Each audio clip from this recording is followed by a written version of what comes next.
Headline TV news ವೀಕ್ಷಕರಿಗೆ ಸ್ವಾಗತ. ಅವನೊಬ್ಬ ಬಫೂನ್ ಜೋಕರ್ ತರ ಆಡ್ತಿದ್ದಾನೆ. ಹೆಸರು ಹೇಳದೆ ಪ್ರದೀಪ್ ಈಶ್ವರ್ ವಿರುದ್ಧ ಛಲವಾದಿ ನಾರಾಯಣಸ್ವಾಮಿ ಆಕ್ರೋಶ. ವಿಧಾನ ಪರಿಷತ್ ಸದಸ್ಯ ಛಲವಾದಿ ನಾರಾಯಣಸ್ವಾಮಿ ಅವರು ಇಂದು ಚಿಂತಾಮಣಿ ತಾಲೂಕಿನ ಸಿಕ್ಕಲ್ ಗ್ರಾಮದ ಬಿಜೆಪಿ ಜಿಲ್ಲಾಧ್ಯಕ್ಷ ರಾಮಚಂದ್ರ ಗೌಡ ಅವರ ನಿವಾಸಕ್ಕೆ ಭೇಟಿ ನೀಡಿದ ನಂತರ ಪತ್ರಿಕಾಗೋಷ್ಠಿಯಲ್ಲಿ ಮಾತನಾಡಿದ ವಿಧಾನ ಪರಿಷತ್ ಸದಸ್ಯ ಹಾಗೂ ಬಿಜೆಪಿ ಮುಖಂಡ ಛಲವಾದಿ ನಾರಾಯಣಸ್ವಾಮಿ ಅವರು ಚಿಕ್ಕಬಳ್ಳಾಪುರ ಶಾಸಕ ಪ್ರದೀಪ್ ಈಶ್ವರ್ ಅವರ ಹೆಸರನ್ನ ಎಲ್ಲೂ ಪ್ರಸ್ತಾಪಿಸದೆ ಅವರ ವಿರುದ್ಧ ಪರೋಕ್ಷವಾಗಿ ತೀವ್ರ ವಾಗ್ದಾಳಿ ನಡೆಸಿದ್ದಾರೆ. ಇತ್ತೀಚೆಗೆ ರಾಜಕೀಯಕ್ಕೆ ಬಂದು ದೊಡ್ಡ ಮಾತನಾಡುತ್ತಿರುವವರು ಮೊದಲು ತಾವೇನು ಎಂಬುದನ್ನು ಅರಿತುಕೊಳ್ಳಬೇಕು. ಕೇವಲ ಮಾತುಗಾರಿಕೆಯಿಂದಲೇ ಎಲ್ಲವನ್ನ ಸಾಧಿಸಲು ಸಾಧ್ಯವಿಲ್ಲ. ಜವಾಬ್ದಾರಿಯುತ ಸ್ಥಾನದಲ್ಲಿದ್ದುಕೊಂಡು ಹೇಗೆ ಮಾತನಾಡಬೇಕು ಎಂಬ ಕನಿಷ್ಠ ಜ್ಞಾನ ಇರಬೇಕು ಎಂದು ಕಿಡಿಕಾರಿದರು. ಸಾರ್ವಜನಿಕ ಜೀವನದಲ್ಲಿ ಟೀಕೆಗಳನ್ನು ಮಾಡುವಾಗ ಭಾಷೆಯ ಮೇಲೆ ಸಂಯಮವಿರಬೇಕು. ಸದಾ ಮಾಧ್ಯಮಗಳ ಮುಂದೆ ಅಬ್ಬರಿಸುವುದೇ ಸಾಧನೆಯಲ್ಲ. ಕ್ಷೇತ್ರದ ಜನರ ಕೆಲಸ ಮಾಡುವುದು ಮುಖ್ಯ ಎಂದು ಪರೋಕ್ಷವಾಗಿ ಟಾಂಗ್ ನೀಡಿದರು. ವಿರೋಧ ಪಕ್ಷದ ನಾಯಕರನ್ನ ಜೈಲಿಗಟ್ಟಿ ಆಡಳಿತ ನಡೆಸಿದ್ದನ್ನ ಯಾರಾದರೂ ಒಳ್ಳೆಯದು ಎನ್ನುತ್ತಾರಾ? ಇಂದು ಭಾರತ ದೇಶ ಸುರಕ್ಷಿತವಾಗಿದೆ ಮತ್ತು ದೇಶದ ನಾಯಕತ್ವವು ಅತ್ಯಂತ ಸುಭದ್ರವಾಗಿದೆ ಎಂದರು. ಮುಂದುವರೆದು ಮಾತನಾಡಿದ ಅವರು, ದೇಶದ ಈ ಭದ್ರತೆ ಮತ್ತು ಸುಭದ್ರ ನಾಯಕತ್ವವನ್ನ ಸಹಿಸಿಕೊಳ್ಳುವ ಸಾಧ್ಯವಾಗದ ಕೆಲವರು ಈ ರೀತಿಯಾಗಿ ಮಾತನಾಡುತ್ತಿದ್ದಾರೆ. ಇಂತಹ ಗುಲಾಮಿ ಮಾನಸಿಕತೆಯಲ್ಲಿ ಇರುವ ವ್ಯಕ್ತಿಗಳ ಬಗ್ಗೆ ನಾನು ಅತಿ ಹೆಚ್ಚು ಮಾತನಾಡುವ ಅವಶ್ಯಕತೆ ಇಲ್ಲ ಎಂದು ಲೇವಡಿ ಮಾಡಿದರು. ಸಚಿವ ಪ್ರಿಯಾಂಕ್ ಖರ್ಗೆ ವಿರುದ್ಧ ಮಾತನಾಡುತ್ತಾ ಹೇಳಿದ ಅವರು, ಕೆಲವರು ತಮಗೆ ಎಲ್ಲವೂ ಗೊತ್ತು ಎನ್ನುವಂತೆ ಆಡುತ್ತಿದ್ದಾರೆ. ಸಂವಿಧಾನ ಮತ್ತು ಕಾನೂನಿನ ಬಗ್ಗೆ ಮಾತನಾಡುವ ಮುನ್ನ ತಮ್ಮ ಜವಾಬ್ದಾರಿಯನ್ನು ಅರಿಯಬೇಕು ಎಂದು ಪರೋಕ್ಷವಾಗಿ ಟಾಂಗ್ ನೀಡಿದರು. ರಾಜ್ಯ ಸರ್ಕಾರದ ವೈಫಲ್ಯಗಳು ಹಾಗೂ ಇತ್ತೀಚಿನ ರಾಜಕೀಯ ಬೆಳವಣಿಗೆಗಳ ಕುರಿತು ಮಾತನಾಡುತ್ತಾ ವಿರೋಧ ಪಕ್ಷಗಳ ಧ್ವನಿಯನ್ನ ಹತ್ತಿಕ್ಕುವ ಪ್ರಯತ್ನ ನಡೆಯುತ್ತಿದೆ ಎಂದು ಆರೋಪಿಸಿದರು. ಇದೇ ವೇಳೆ ವಿವಿಧ ವಿಷಯಗಳ ಕುರಿತು ಸರಣಿ ಪ್ರಶ್ನೆಗಳನ್ನು ಮುಂದಿಟ್ಟ ಅವರು, ಆಡಳಿತ ಪಕ್ಷದ ನಾಯಕರ ಬೇಜವಾಬ್ದಾರಿ ಹೇಳಿಕೆಗಳು ಸಾರ್ವಜನಿಕರಲ್ಲಿ ಗೊಂದಲ ಉಂಟು ಮಾಡುತ್ತಿವೆ ಎಂದು ಆಕ್ರೋಶ ವ್ಯಕ್ತಪಡಿಸಿದರು. ಈ ಸಂದರ್ಭದಲ್ಲಿ ಬಿಜೆಪಿ ಜಿಲ್ಲಾಧ್ಯಕ್ಷ ರಾಮಚಂದ್ರ ಗೌಡ, ಬಿಜೆಪಿ ಮುಖಂಡರಾದ ಡಾಬಾ ಮಂಜುನಾಥ್, ಪ್ರದೀಪ್, ಪೆದ್ದೂರು ನಾಗರಾಜ್ ರೆಡ್ಡಿ, ಕುರುಬರು ರಾಜಣ್ಣ, ಕೆಎಂ ರಾಜಶೇಖರ್ ರೆಡ್ಡಿ ಸೇರಿದಂತೆ ಮತ್ತಿತರರು ಇದ್ದರು. ಸಾಮಾಜಿಕ ಅರಿವಾಗಲಿ ರಾಜಕೀಯ ಅರಿವಾಗಲಿ ಜನರಿಗೆ ಇರಲಿಲ್ಲ. ಅವರವರ ಸಮಸ್ಯೆ ಅವ್ರಿಗೆ ಮುಖ್ಯ ಆಗಿತ್ತು. ಮೋದಿಜಿ ಅವರು ಬಂದ ಮೇಲೆ ಇವತ್ತು ಸಾಮಾಜಿಕ ಅರಿವು ಬಂದಿದೆ, ಜನರಿಗೆ ರಾಜಕೀಯ ಪ್ರಜ್ಞೆ ಬಂದಿದೆ. ಪ್ರತಿಯೊಬ್ಬರು ಕೂಡ ರಾಜಕೀಯವನ್ನು ಅರ್ಥ ಮಾಡ್ಕೊಳ್ತಾರೆ. ಅಭಿವೃದ್ಧಿ ಆಗಿದೆಯಾ ಇಲ್ಲ ಈ ದೇಶ ಅಂತ ಅರ್ಥವಾಗುತ್ತೆ. 100 ರೂಪಾಯಿ ಯಾರಾದರೂ ಕದ್ದರೂ ಸಂಜೆ ಹೊತ್ತಿಗೆ ಅವ್ರಿಗೆ ಗೊತ್ತಾಗುತ್ತೆ. ಇಂದಿರಾ ಗಾಂಧಿ 1 ಲಕ್ಷ ಕೋಟಿ ರೂಪಾಯಿ ಭ್ರಷ್ಟಾಚಾರ ಮಾಡಿದ್ರು ವರ್ಷಗಳಾದರೂ ಯಾರು ಗೊತ್ತಾಗ್ತಿರ್ಲಿಲ್ಲ. ನೆಹರು ಅವರ ಕಾಲದಲ್ಲೂ ಗೊತ್ತಾಗ್ತಿರ್ಲಿಲ್ಲ. ಆದರೂ ಮನಮೋಹನ್ ಸಿಂಗ್ ಅವರ ಕಾಲದಲ್ಲಿ ನೀವು ಲಕ್ಷಾಂತರ ಕೋಟಿಗಳ ಭ್ರಷ್ಟಾಚಾರ ಮಾಡಿದ್ರಿ. ಅಲ್ಲಿವರೆಗೂ ನಿಮ್ಮ ಭ್ರಷ್ಟಾಚಾರಕ್ಕೆ ಇತಿಶ್ರೀಯಾಡಿ ಮೋದಿಜಿ ಅವರನ್ನ ತಂದ ಮೇಲೆ ಇವತ್ತು ಭ್ರಷ್ಟಾಚಾರ ರಹಿತ, ಕಳಂಕ ರಹಿತ ಒಂದು ಅಭಿವೃದ್ಧಿಯ ದೇಶವನ್ನಾಗಿ ಇವತ್ತು ಮಾಡಿದ್ದಾರೆ ಅವರು. ಅದಕ್ಕೆ ಪ್ರಜಾಪ್ರಭುತ್ವ ರಾಷ್ಟ್ರದಲ್ಲಿ ಚುನಾವಣೆಯಲ್ಲಿ ಗೆದ್ದ 12 ವರ್ಷಗಳು ಅಂದರೆ 4,399 ದಿನಗಳು ಈಗಾಗಲೇ ಅವರು ಕ್ರಾಸ್ ಮಾಡಿ 5 ದಿನಗಳಾಯಿತು. ಇವತ್ತಿಗೆ 4,404 ದಿನ ಆಗಿದೆ.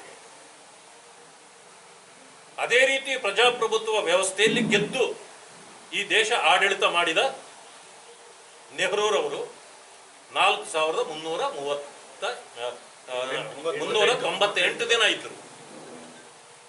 ಅದನ್ನು ಮೀರಿ ಇವತ್ತು ಇವರು ಗೆದ್ದಿದ್ದಾರೆ. ಕಾಂಗ್ರೆಸ್ನವರಿಗೆ ಅರಿವಿಲ್ಲ. ಕಾಂಗ್ರೆಸ್ನವರು ಏನು ಹೇಳ್ತಾರೆ, ಅವರು ಇನ್ನೂ 16 ವರ್ಷ ಆಡಳಿತ 16 ವರ್ಷ ಮಾಡಿದ್ರಲ್ಲ, ಅದು ಬ್ರಿಟಿಷರು ಕೊಟ್ಟ ಗುಲಾಮಗಿರಿಯ 5 ವರ್ಷದ ಇದು ಆಡಳಿತ. ಅದು ನೀವು ಚುನಾವಣೆಯಲ್ಲಿ ಗೆದ್ದಿರಲಿಲ್ಲ.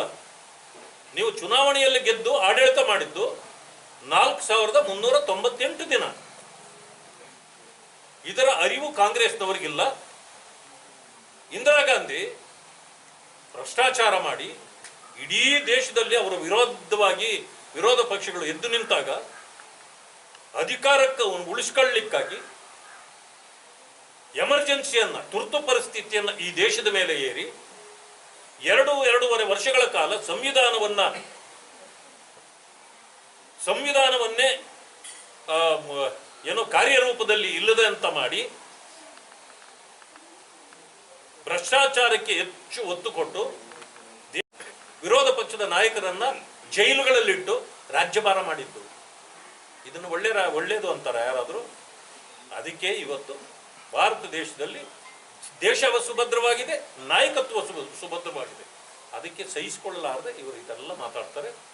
ಆ ಕಾರಣದಿಂದ ಇಂಥ ಗುಲಾಮಗಿರಿ ಇದರಲ್ಲಿ ಇರ್ತಕ್ಕಂಥ ಇಂಥ ವ್ಯಕ್ತಿಗಳ ಬಗ್ಗೆ ನಾನು ಹೆಚ್ಚಿಗೆ ಮಾತಾಡೋ ಅವಶ್ಯಕತೆ ಇಲ್ಲ. ಪಟ್ಟಿ ಭತ್ತದ ನನಗೆ ಸಂಬಂಧ ಇಲ್ಲ. ನಾನೀಗ ಹೇಳ್ದೆ ಅಲ್ಲ, ರೈತರ ಸಮಸ್ಯೆ ಕೇಳಲಿಕ್ಕೆ ಯಾವನಾದ್ರೂ ಬದುಕಿದಾರ?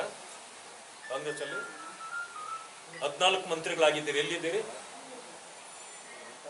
ಸೋನಿಯಾ ಗಾಂಧಿ ಅವರ ಬಾಗಿಲಲ್ಲಿ ಕುಳಿತಿದ್ದೀರಿ ಹೋಗಿ ಎಲ್ಲ 14 ಜನರು. ಇನ್ನು ಆಗಬೇಕಾದವರು ಅಲ್ಲೇ ಕುಳಿತಿದ್ದೀರಿ.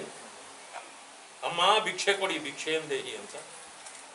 ಅದು ಭಿಕ್ಷುಕರ ಪಾರ್ಟಿ. ಅದು ತಮಿಳುನಾಡಿನಲ್ಲಿ ನೋಡಿದ್ರಲ್ಲ, DMK ಜೊತೆಯಲ್ಲಿ ಒಪ್ಪಂದ, ಸೋತ ತಕ್ಷಣ ವಿಜಯ್ ದೇವ್ ಜೊತೆಯಲ್ಲಿ ಭಿಕ್ಷೆ ಭಿಕ್ಷೆ ಭಿಕ್ಷೆ, ನಮ್ಗೆ 2 ಮಂತ್ರಿ ಕೊಟ್ಬಿಡಿ. ಭಿಕ್ಷುಕರ ಪಾರ್ಟಿ ಅದು.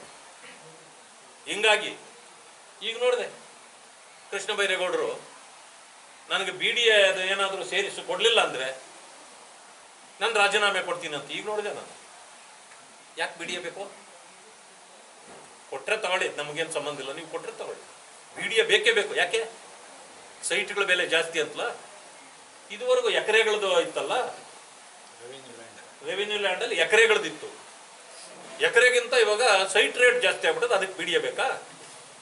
ಅಂದ್ರೆ ನೀವು ಜನರ ಸಮಸ್ಯೆಗೆ ಮಂತ್ರಿಗಳಾಗೋರಲ್ಲ, ನೀವು ಲೂಟಿಗಾಗಿ ಮಂತ್ರಿಗಳಾಗೋರ. ಅದೇ ನಿಮ್ಮ ಕೋಲಾರದ ಇನ್ನೊಬ್ರು ಇದ್ದಾರೆ, ಬಹಳ ದೊಡ್ಡವರವರು, ಫುಡ್ ಮಿನಿಸ್ಟ್ರು.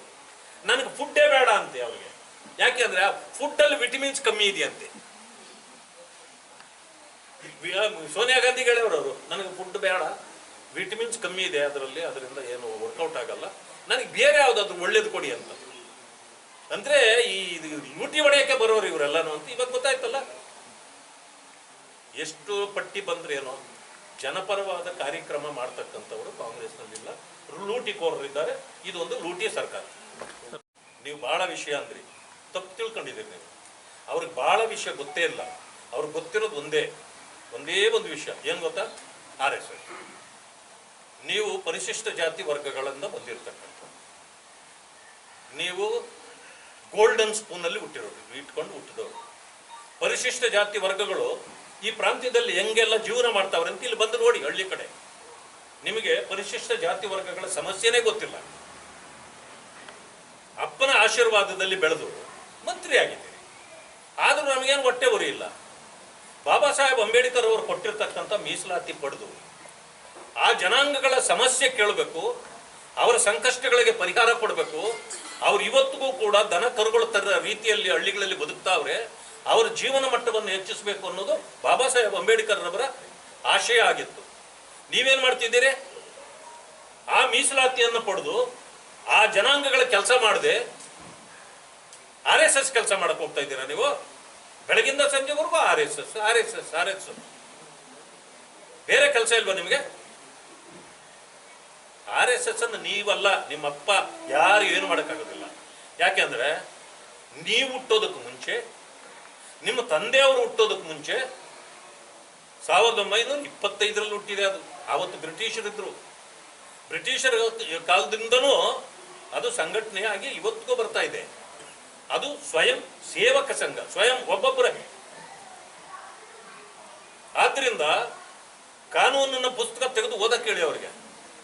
ಕಾನೂನಿನಲ್ಲಿ ಎಲ್ಲೂ ಕೂಡ ಸಂಘ ಆಗೋರು ಅಥವಾ ಸಂಘಟನೆಗಳು ರಿಜಿಸ್ಟರ್ ಆಗಲೇಬೇಕಂತ ಏನಿಲ್ಲ, ಕಾನೂನಲ್ಲಿ ಏನಿಲ್ಲ. ಆದ್ರೆ ಆಗ್ಬೋದು, ಆಗದಿದ್ರೆ ಹೋಗ್ಬೋದು. ಯಾಕೆ ನಿಮ್ಮನ್ನ RSS ಮಂತ್ರಿ ಮಾಡಿದಾರ? ನಿಮ್ಮನ್ನ RSS ಅನ್ನು ನೋಡ್ಕೊಳಕ, ಅವ್ರ ಯೋಗಕ್ಷೇಮ ನೋಡಕ ನಿಮ್ಮನ್ನ ಮಾಡಿರೋದು. ದಲಿತರ ಯೋಗಕ್ಷೇಮ ಮಾಡೋದು ನಿಮ್ ಕೆಲಸ ಅಲ್ವಾ? ಮಾಡ್ರಿ.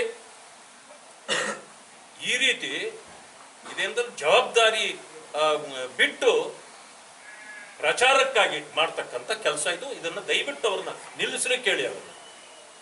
ಪರಿಶಿಷ್ಟ ಜಾತಿ ವರ್ಗಗಳ ಸಮಸ್ಯೆಗಳು ಬೇಕಾದಷ್ಟು ಅದನ್ನ ಮಾಡಕ್ ಹೇಳಿ ಅವ್ರಿಗೆ. ಇಲ್ಲ ಅಂತಂದ್ರೆ ರಾಜೀನಾಮೆ ಕೊಟ್ಟು ಬಿಸಾಕಿ ಹೋಗಕ್ ಹೇಳಿ. RSS ಕೆಲಸ ಮಾಡಕ್ ಹೇಳಿ ಅವ್ರಿಗೂ. ಮುಂದೆ ಮಾತಾಡೋನಲ್ಲ. ಈಗ ಸಮಸ್ಯೆ ಹೇಳಿದ್ದಾರೆ, ಅದನ್ನ ಪರಿಶೀಲನೆ ಮಾಡ್ತೇನೆ, ತಿಳ್ಕೊಳ್ತೇನೆ. ತಿಳ್ಕೊಂಡಾದ್ಮೇಲೆ ಅಧಿಕಾರಿಗಳು ಏನಾದರೂ ತಪ್ಪು ಮಾಡಿದ್ದಾರೆ ಅಂತಂತಂದ್ರೆ ನನಗೂ ಗೊತ್ತಿದೆ ಎಲ್ಲಿ ಏನು ಮಾಡಬೇಕು ಅಂತ ಮಾಡ್ತೀನಿ.